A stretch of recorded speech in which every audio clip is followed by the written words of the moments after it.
Hello and welcome to another informative video of VS classes online. आप आ चुके हैं वीएस क्लासेस के ऑफिशियल प्लेटफॉर्म पे।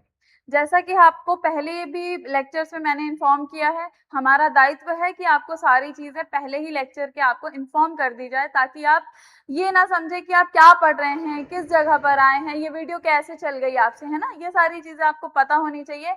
इसलिए मैं आपको बता देती हूँ हर वीडियो के स्टार्टिंग में कि हमारा channel VS classes online YouTube पर चलता है और हमारी ऑफलाइन क्लासेस भी चलती हैं। हम फर्स्ट से 12th तक के सारे बच्चों को एनसीईआरटी रिलेटेड पूरा सिलेबस कंप्लीट करवाते हैं, जो भी बच्चे हमको ज्वाइन करते हैं। साथ ही साथ जो भी प्रतियोगी परीक्षाएं होती हैं, जब उनका नोटिफिकेशन आता है, उसकी अपडेट आपको हमारे चैनल के शॉर्ट सेक्शन में मिल जाती है। अभी हमने एमपीपीएससी का जो है लेक्चर डालना शुरू किया है। मैं आपको यूनिट 10 एमपीपीएससी का पढ़ा रही हूँ। और अभी जिस वक्त मैं आपके अभी इस वक्त जब मैं आपके सामने खड़ी हूं, तो हम बात कर रहे हैं एमपी कांस्टेबल 2026 की। इसके पहले आपको बताया गया है कि एमपी कांस्टेबल 2026 का जो परीक्षा है वो इस साल के अंत में होने वाला है, होने की संभावना है।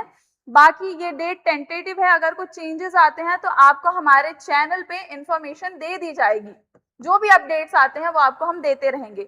हमारा लक्ष्य है अब की बारी वर्दी हमारी, जिसके तहत हम आपको complete syllabus on YouTube available करवाने वाले हैं। हम आपको एमपी कांस्टेबल का जो सिलेबस है, अभी हमारे यहाँ मैथ्स और स्टैटिक जीके जैसे मैं पढ़ा रही हूँ, तो वो सारे सिलेबस हम आपको कंप्लीट देंगे यूट्यूब पर फ्री में। ठीक है, तो जिसमें क्या क्या चीजें आपको मिलेंगी, कंप्लीट सिलेबस मिलेगा, डेली क्लासेस रहेंगी, वीकली टेस्ट सीरीज होगा, पीडीएफ नोट्स आपको अवेलेबल करवाए जाएंगे। इसका सोर्स क्या है ये मैं आपको अभी बता दूंगी। मॉक टेस्ट आपका होगा। मॉक टेस्ट देने के लिए जरूरी है कि आप हमारे लेक्चर्स भी देखते रहें। डाउट क्लासेस और रिकॉर्डेड बैकअप, क्योंकि यूट्यूब पर फ्री है सारे लेक्चर, तो आपको रिकॉर्डेड बैकअप आपके पास रहेगा। जिस भी समय आप पढ़ना चाहते हैं आप पढ़ सकते हैं बैठ करके, लेकिन जिस भी समय मत पढ़िए, एक समय निर्धारित करिए, क्योंकि अगर आपका कोई एक लक्ष्य है तो उसके लिए जरूरी है कि आप एक समय निर्धारित करें, अपना टाइम टेबल बनाएं और उस टाइम टेबल के हिसाब से आप हमारे साथ पढ़ें व्यवस्थित तरीके से, ताकि जो आपका एग्जाम है वो निकल ही जाए। ठीक है, तो हमारे साथ इस तैयारी में बने रहिए। और मैं आपको बता देती हूँ, जैसे मैंने अभी आपको बताया कि हमारा काम है आपको जो हमारे नोट्स हैं वो अवेलेबल करवाना। तो उसके लिए हमारा जो टेलीग्राम चैनल है, ठीक है, उसका लिंक उसका जो क्यूआर कोड है वो यहाँ पर आपको दिया हुआ है। आप इसे स्कैन करेंगे तो आप हमारे टेलीग्राम के चैनल पर चले जाएंगे, जहाँ पर आपको पीडीएफ और नोट्स सब कुछ फ्री में मिल जाएगा। ठीक है, जो भी मैं आपको पढ़ा रही हूँ या जो अन्य फैकल्टीज हैं, जो मैम हैं, सर हैं, जो आपको पढ़ा रहे हैं, वो आपको यहाँ पर मिल जाएगा। साथ ही साथ यहाँ पर एक और क्यूआर दिख रहा है आपको, लोगों से आप समझ गए होंगे, इंस्टाग्राम के हमारे पेज का है। इंस्टाग्राम पे हम जो भी वीडियोस पोस्ट करते हैं वो करंट से रिलेटेड होते हैं, कुछ अपडेट्स होती हैं, जो भी अपडेट्स हैं वो सारी चीजें आपको यहाँ पे रील सेक्शन में मिल जाएगा।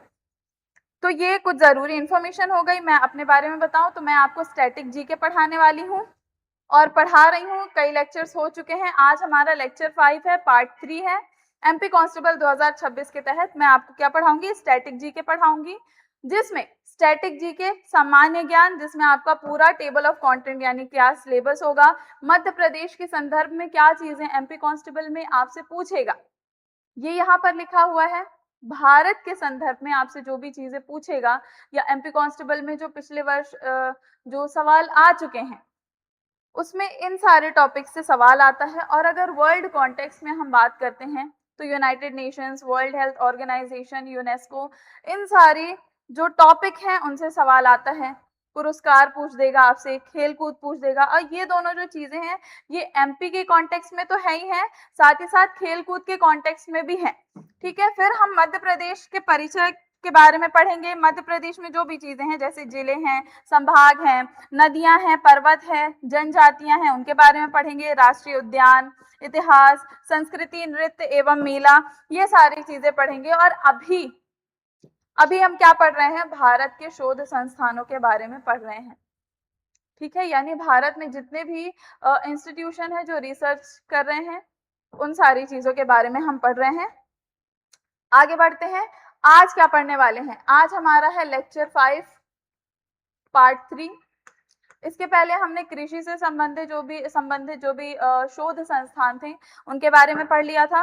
पशुपालन से जुड़े जो शोध संस्थान हैं, जो किसी भी बीमारी पर, जानवरों की या उनसे फैलने वाले संक्रमण पर शोध करते हैं, जो भारत में महत्वपूर्ण हैं, जिनकी कोई बहुत बड़ी उपलब्धि है, जो एमपी कांस्टेबल में पूछता है और अन्य प्रतियोगी परीक्षाओं में भी इनसे सवाल आता है, तो वो भी मैंने आपको बता दिया है। फिर हमने सुरक्षा विज्ञान से जुड़े जो भी शोध संस्थान हैं उनके बारे में पढ़ लिया है। आज का जो हमारा टॉपिक है वो है चिकित्सा से जुड़े शोध संस्थान, ठीक है, यानी मेडिकल फील्ड से जो भी रिसर्च इंस्टीट्यूशन चल रहे हैं उनके बारे में हम पढ़ने वाले हैं। बिना किसी देरी के आज की वीडियो को स्टार्ट करते हैं।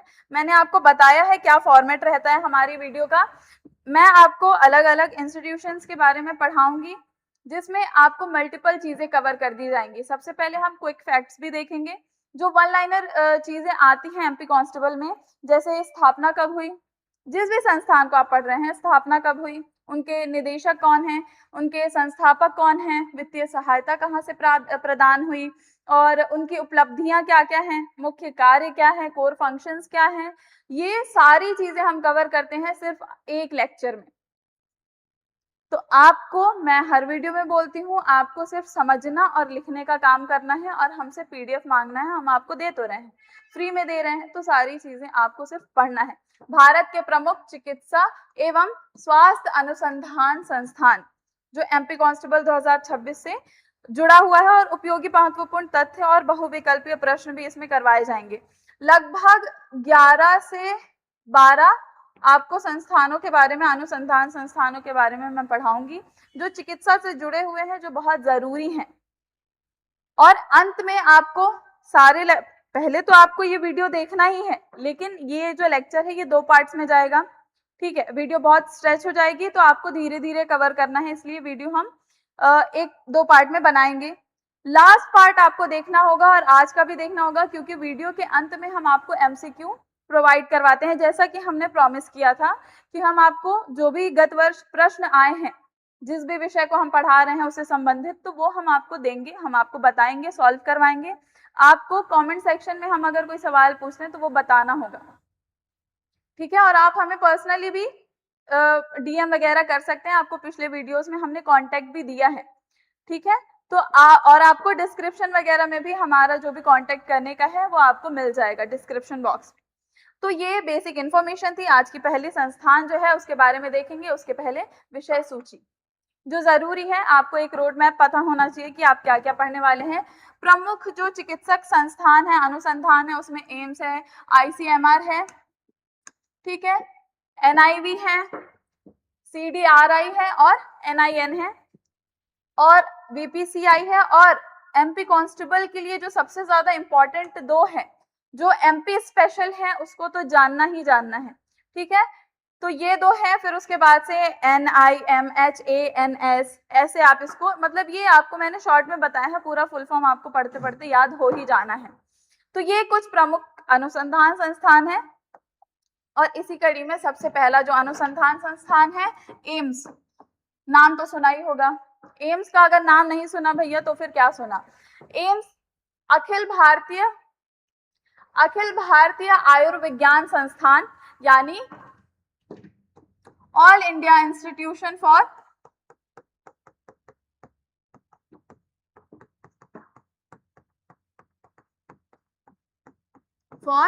मेडिकल साइंस, ये इसका फुल फॉर्म हो गया। सारी चीजें आपको फुल फॉर्म वगैरह भी बता दी जाएगी, ठीक है। तो हम किसके बारे में पढ़ रहे हैं, हम एम्स के बारे में पढ़ रहे हैं, अखिल भारतीय आयुर्विज्ञान संस्थान के बारे में, जिसकी स्थापना 1956 को हुई थी अधिनियम के तहत। यानी बता देती हूँ आपको इसकी स्थापना कैसे हुई, जस्ट मिनट, पेन तो चेंज कर लिया जाए, ठीक है। इसकी जो स्थापना है संसद के अधिनियम के तहत हुई थी। एम्स की बात कर रहे हैं हम, और एम्स एक्ट के तहत ही इसकी स्थापना हुई थी 1956 में, ठीक, ये जाना। अब इसका मुख्यालय कहाँ है, इसका मुख्यालय अभी नई दिल्ली में है। और इसके संस्थापक कौन है, हम एम्स के बारे में पढ़ रहे हैं तो उनके संस्थापक के बारे में पढ़ना बहुत ज्यादा जरूरी है। जानिए संस्थापक के बारे में, और साथ ही साथ किस मंत्रालय के तहत जो है काम करता है एम्स, वो भी जानिए। ये बहुत बेसिक इंफॉर्मेशन है जो वन लाइनर फैक्ट में आपसे पूछ सकता है ना, तो ये आपको जानना जरूरी है। संस्थापक कौन थी? भारत की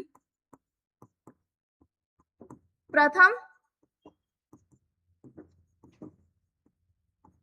महिला स्वास्थ्य अधिकारी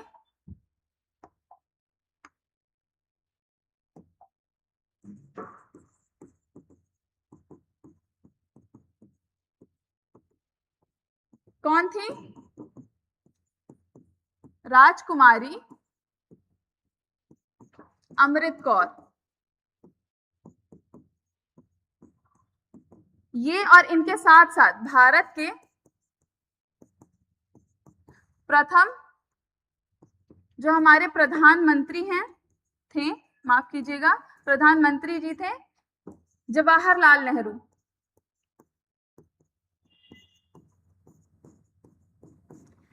इन दोनों जो प्रमुख व्यक्ति हैं उनके द्वारा इस संस्थान को शुरू करने के लिए न्यूजीलैंड से वित्तीय सहायता मांगी गई थी, और उस वित्तीय सहायता के बाद से ये दोनों व्यक्तियों ने एम्स की स्थापना करवाई थी। और आज एम्स हर फील्ड में, यानी मेडिकल की अगर हम बात करते हैं तो मेडिकल फील्ड में जो भी अलग अलग सेक्टर्स हैं उसमें ये बहुत अच्छा प्रदर्शन कर रहा है और बहुत हेल्पफुल है हमारे भारत के लिए। इसकी मंत्रालय की अगर बात करें तो ये किस मंत्रालय के तहत आता है? स्वास्थ्य एवं परिवार कल्याण मंत्रालय के तहत ये काम करता है। ठीक है, चलिए आगे क्या इंफॉर्मेशन है, निदेशक कौन है? निदेशक में यहाँ पर लिखा हुआ है डॉक्टर एम श्रीनिवास। मैंने क्यों काट दिया? क्योंकि आज जब हम ये लेक्चर रिकॉर्ड कर रहे हैं 9 मई को, ठीक है, तो 8 मई को ही जो है ये चेंज हो चुके हैं। अब जो एम श्रीनिवास है वो नीति आयोग में काम करते हैं, और अगर हम एम्स के जो निदेशक हैं उनकी बात करें तो नितिन टंडन।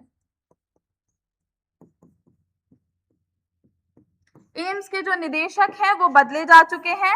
अब नितिन टंडन जो है, डॉक्टर नितिन टंडन काम कर रहे हैं, और जो एम श्रीनिवास जो पहले निदेशक थे एम्स के, वो अब नीति आयोग के साथ कार्य कर रहे हैं।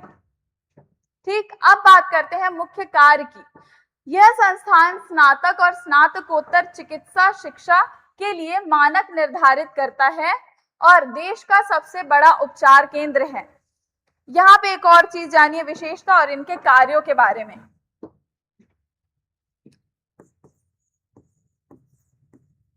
विशेषता क्या है इस संस्थान की? इसे इंस्टीट्यूशन ऑफ नेशनल इंटरेस्ट बोला जाता है। Institution of national interest. और ये मान्यता किसके द्वारा दी गई है? ये जो मान्यता है ये सिर्फ बोला नहीं जाता, ये मान्यता संसद के द्वारा दी गई है। अब इसका मतलब क्या होता है? इसका मतलब होता है कि जो एम्स है, जब उसे ये मान्यता दे दी गई है तो एम्स क्या कर सकता है? अपना पाठ्यक्रम प्लस अपनी डिग्री, यानी जो भी बच्चे वहां पर पढ़ रहे हैं वो सारी चीजें वो स्वयं निर्धारित कर सकता है।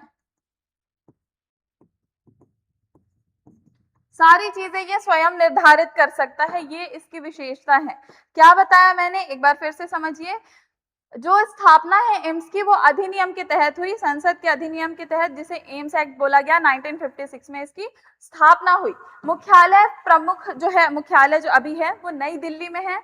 निदेशक इसके नितिन टंडन है, निदेशक इसके नितिन टंडन है, श्रीनिवास नहीं है जो अभी नीति आयोग में काम कर रहे हैं। क्योंकि और मुख्य कार्य हमने अभी नहीं देखा है, इसका हमने क्या देख लिया? विशेषता देख ली। राष्ट्रीय महत्व का संस्थान है, जिसका क्या मतलब होता है? राष्ट्रीय महत्व का संस्थान होने का ये मतलब है कि अपना पाठ्यक्रम और अपनी डिग्रियां ये संस्थान जो है वो स्वयं तय कर सकता है। अब आ जाते हैं इसके कार्य पर। कार्य क्या करता है ये संस्थान?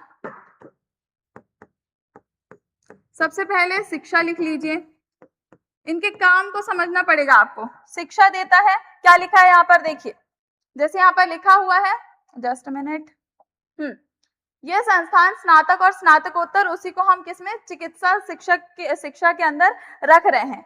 शिक्षा देता है, दूसरा ये क्या करता है, आप प्रशिक्षण लिख सकते हैं, प्रशिक्षण करता है, और क्या करता है, साथ ही साथ ट्रेनिंग के साथ साथ ये क्या करता है, नवाचार, नवाचार और शोध।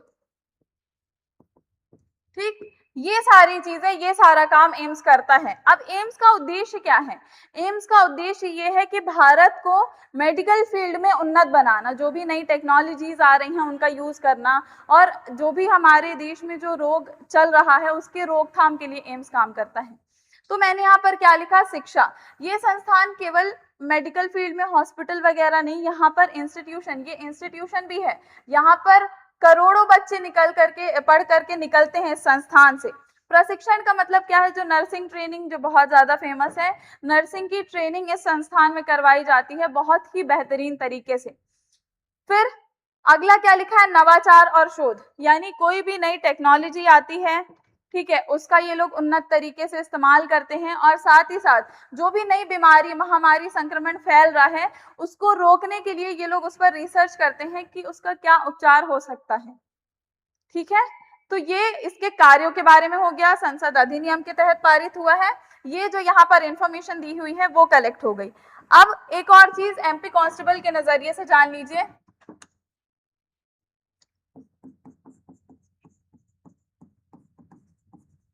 जब एम्स बनाया गया था तो उस समय ये केवल नई दिल्ली में था, ठीक है, नई दिल्ली में इसको बनाया गया था, लेकिन बाद में इसके कार्यों को देख करके प्रधानमंत्री स्वास्थ्य योजना के तहत, किसके तहत,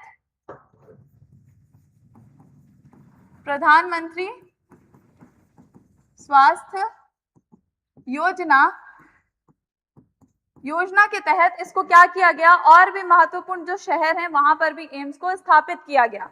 लेकिन जो हमारा मध्य प्रदेश है, मध्य प्रदेश का जो एम्स है वो कहां पर है, कहां पर है मध्य प्रदेश का, भोपाल में, भोपाल में स्थित है। और कब उसकी स्थापना की गई थी, 2012 में की गई थी। ठीक है, क्या बताया मैंने, एमपी कांस्टेबल के नजरिए से आपको जानना जरूरी है कि एम्स जब बनाया गया था तब केवल ये नई दिल्ली में था, इसके कार्य को देख करके इसका जो एरिया है उसे बढ़ाया गया, यानी बाकी के शहरों में भी इसको स्थापित किया गया, और मध्य प्रदेश का जो एम्स है वो भोपाल में है, जिसकी स्थापना 2012 में हुई थी।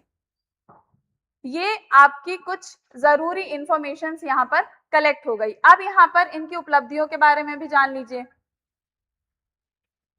अब उपलब्धि जान लीजिए, उपलब्धि क्या है, कुछ टर्म्स में समझते हैं। सबसे पहले स्मार्ट लैब एक्सप्लेन किया जाएगा अभी, स्मार्ट लैब, डिजिटल हेल्थ, ये वो सारी चीजें हैं जो एम्स ने ही सबसे पहले शुरू की है। फिर robotic surgery,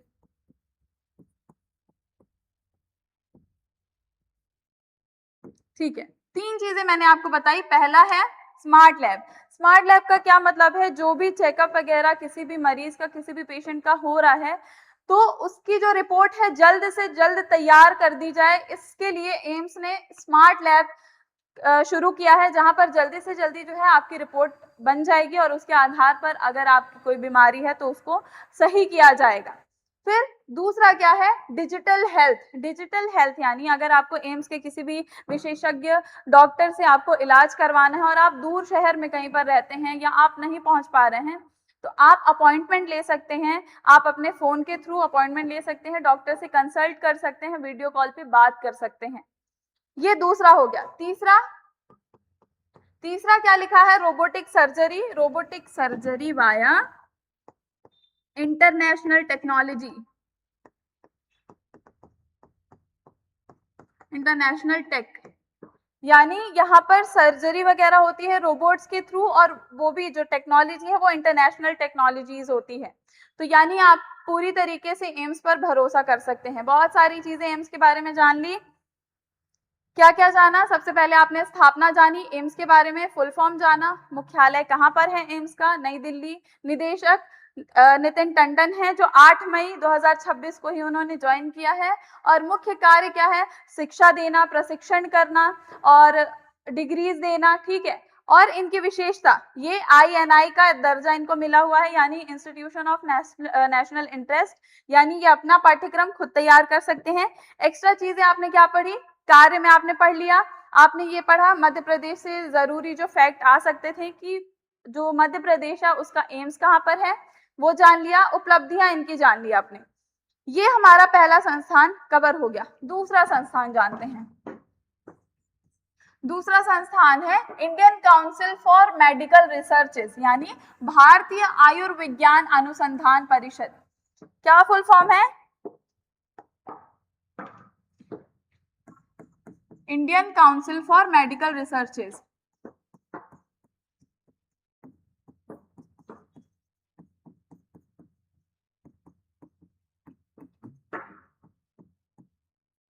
Indian council for medical research, ये हमारा दूसरा संस्थान है। ये फुल फॉर्म जानना जरूरी था, ICMR, क्योंकि आगे भी इसका महत्व आप जानेंगे।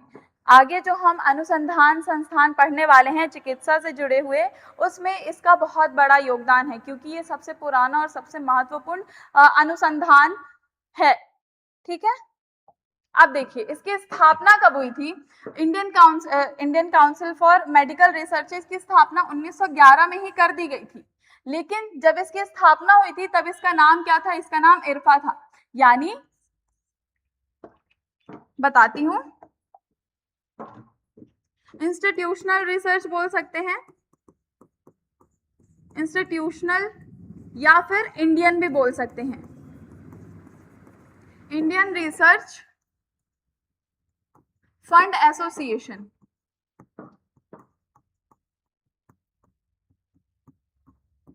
ये क्या है?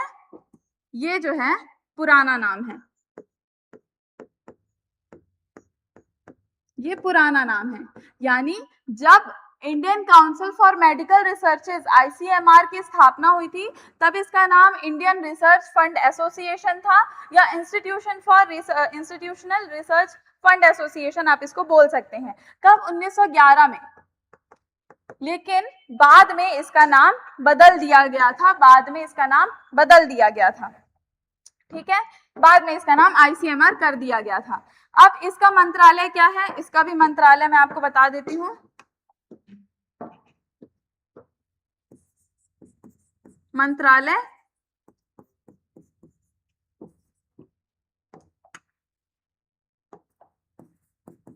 स्वास्थ्य एवं परिवार कल्याण मंत्रालय। ठीक है, क्या मैंने बताया? बहुत सारी इंफॉर्मेशन हो गई, सब याद हो जाएगा। जब इस संस्थान की स्थापना हुई थी 1911 में, तब इसका नाम क्या था? तब इसका नाम था Indian research fund association. Fund association याद रखिएगा, क्योंकि यही काम है इस संस्थान का। और ये इसका पुराना नाम हो गया। और इसका मंत्रालय क्या था? ये किस मंत्रालय के तहत आता था? स्वास्थ्य एवं परिवार कल्याण मंत्रालय के तहत आता था। ठीक है, स्वास्थ्य एवं परिवार कल्याण मंत्रालय के तहत ये आता है। अब इसके महानिदेशक कौन है? मंत्रालय मुख्यालय कहाँ है? नई दिल्ली में है। और महानिदेशक कौन है? डॉक्टर राजीव बहल हैं इसके महानिदेशक। समझ में आया? इतनी बेसिक इंफॉर्मेशन जानिएगा, धीरे धीरे सब कुछ जानेंगे। भारत के शीर्ष चिकित्सा अनुसंधान निकायों में से एक है, पूरे दुनिया का, यहाँ पर फोकस करिएगा, पूरी दुनिया के सबसे प्रमुख शीर्ष चिकित्सा जो अनुसंधान है उनमें से सबसे ज्यादा प्रमुख है। और भारत में भी जितने प्रयोगशालाएं हैं या अनुसंधान संस्थान है चिकित्सा से जुड़े हुए, ये उनको क्या करता है? ये उनको गाइड करता है। बहुत पुराना और बहुत भरोसेमंद क्या है? ये काउंसिल है मेडिकल रिसर्चेस के लिए। अब मुख्य कार्य देख लेते हैं। भारत में जैव चिकित्सा अनुसंधान यानी बायोमेडिकल रिसर्च के लिए नियम बनाना, समन्वय करना और धन उपलब्ध कराना है। एक बार इनके कार्यों को अलग से समझते हैं, यहां पर लिखा हुआ है। ठीक है, चलिए इनके कार्य समझते हैं। क्या समझने वाले हैं? कार्य। दूसरी बड़ी चीज हम जान रहे हैं, कार्य।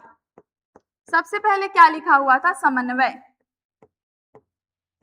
मतलब कोऑर्डिनेशन। ठीक है, कोऑर्डिनेशन। दूसरा, ये पहला था, दूसरा क्या है, नियम और कानून तय करना। तीसरा जो सबसे महत्वपूर्ण है बेटा, वो क्या, धन उपलब्धता, उपलब्ध कराना, धन उपलब्ध कराना, जिसे आप फाइनेंसिंग या फंडिंग कह सकते हैं।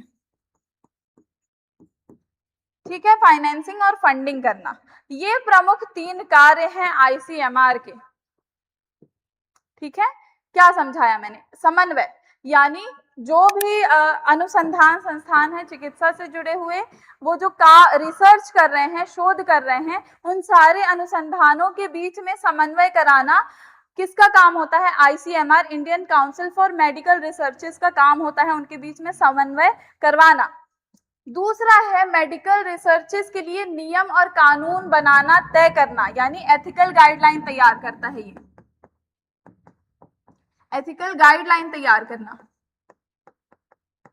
और ये एथिकल गाइडलाइंस जो है वो सभी को फॉलो करनी पड़ेगी, सभी को एज इन चिकित्सा अनुसंधानों को माननी पड़ेगी। तीसरा और सबसे महत्वपूर्ण है, जो इनके नाम में पिछला जो नाम था, क्या था, इंडियन रिसर्च फंड एसोसिएशन, जो इनका पुराना नाम था उसी में लिखा हुआ था धन उपलब्ध कराना। ये क्या करता है, फाइनेंसिंग करता है। कोई भी बड़े डॉक्टर, वैज्ञानिक हैं जो चिकित्सा के क्षेत्र में कुछ खोज कर रहे हों, किसी बीमारी पर शोध कर रहे हों, कुछ ड्रग बनानी हो, दवाइयां बनानी हो, फॉर्मूलाज तैयार करने हो, कोई भी हेल्प चाहिए हो, उसके लिए ये संस्थान हमेशा से रहा है, धन उपलब्ध कराता है, वित्तीय सहायता प्रदान करता है। ठीक, ये इनके कार्यों के बारे में हो गया, ये इनके जरूरी कार्य थे। अब यहां पर इनकी सबसे बड़ी 2 उपलब्धि है वो बता देती हूं। उपलब्धि पर आ जाते हैं। तीसरी जो सबसे बड़ी चीज है, उपलब्धि,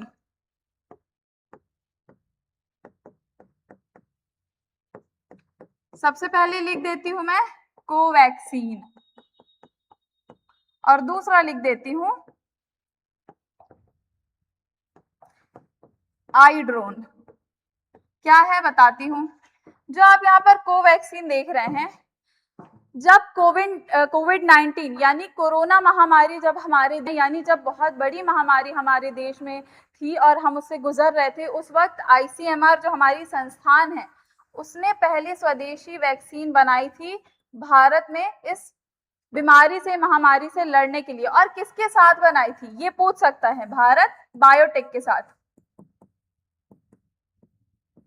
भारत बायोटेक के साथ मिल करके इस संस्थान ने कोवैक्सीन बनाई थी, हम सब लेकर के बैठे हैं कोवैक्सीन। ठीक है, तो बहुत अच्छे से अब आप जान गए होंगे कि किसने बनाया है। एक और उपलब्धि है आईसीएमआर की, उपलब्धियां तो बहुत सारी हैं, जो हमें जाननी है वो ये है, आई ड्रोन एक तकनीक इन्होंने शुरू की है, जिसमें जो हमारे भारत के कठिन भौगोलिक क्षेत्र हैं, लिख देती हूँ, जो हमारे भारत के कठिन भौगोलिक जो क्षेत्र है ना, वहां तक क्या करना, दवाइयां मुहैया करवाना। जहां पर हॉस्पिटल्स नहीं है या बहुत सघन इलाका है, वहां पर ये आई ड्रोन नामक ये तकनीक शुरू की गई है, जिसमें क्या, ड्रोन के थ्रू ये लोग क्या करेंगे, इस जगह पर दवाइयां मुहैया करवाएंगे। तो ये हमारा आईसीएमआर भी यहाँ पर कंप्लीट होता है। हमने क्या पढ़ा, आईसीएमआर के बारे में पढ़ा, Indian council for medical researches. 1911 में जब स्थापना हुई थी तब नाम था इरफा, ठीक है, फंड एसोसिएशन के नाम से चलता था, बाद में नाम चेंज कर दिया गया, मुख्यालय नई दिल्ली में है, महानिदेशक राजीव बहल है। मुख्य कार्य है समन्वय करवाना, धन उपलब्ध करवाना, महामारी को रोकना और नियम बनाना, ये इनके प्रमुख कार्य हैं। और जो एक्स्ट्रा चीजें हैं वो यहाँ पर है, उपलब्ध जो इनका उपलब्धि है वो क्या है, कोवैक्सीन और आई ड्रोन। आगे बढ़ते हैं, अगला और आखिरी संस्थान पढ़ते हैं, क्या है, नेशनल इंस्टीट्यूट फॉर वायरोलॉजी। क्या लिखा है, राष्ट्रीय विषाणु विज्ञान, यानी फुल फॉर्म लिख लीजिएगा, national institute for virology, sorry, of virology. आप नाम में विषाणु दिख रहा है तो समझ ही गए होंगे 1952 में ये बनाया गया था, ठीक है। और ये किसके द्वारा बनाया गया था? ये जो हमारा विषाणु रोकथाम जो संस्थान है वो भी आईसीएमआर के द्वारा बनाया गया था। मैंने आपको पढ़ाते वक्त ही बताया था कि जो आईसीएमआर है वो चिकित्सा अनुसंधान संस्थानों के लिए बहुत महत्वपूर्ण है। क्यों महत्वपूर्ण है? क्योंकि बहुत सारी प्रयोगशालाओं और अनुसंधानों को उस संस्थान द्वारा मान्यता मिली है और वो संस्थान चला रही है। तो नेशनल इंस्टीट्यूट ऑफ वायरोलॉजी 1952 में स्थापना हुई थी। किसके द्वारा की गई थी? रॉकफेलर फाउंडेशन और आईसीएमआर के द्वारा। मुख्यालय पुणे महाराष्ट्र में है। निदेशक कौन है? प्रिया अब्राहम इसकी निदेशक है। अब इसका मुख्य कार्य क्या है? वायरस विषाणु से होने वाली बीमारियों जैसे इन्फ्लुएंजा, जापानी इंसेफेलाइटिस और कोरोना की पहचान और शोध करना। ये क्या करता है? जो भी खतरनाक विषाणु हैं, कीटाणु हैं जो हमारे शरीर को नुकसान पहुंचा सकते हैं, उन पर ये शोध करता है और उसके रोकथाम पर काम करता है। उनके रोकथाम पर काम करता है ये संस्थान। और एग्जाम पॉइंट से जान लीजिए, भारत की एकमात्र बायो सेफ्टी लेवल 4 यानी BSL 4। अब BSL 4 क्या है? BSL 4 जो है वो एक लैब है जहां पर सबसे ज्यादा जो खतरनाक वायरसेस फैलते हैं उन पर इस संस्थान में शोध किया जाता है।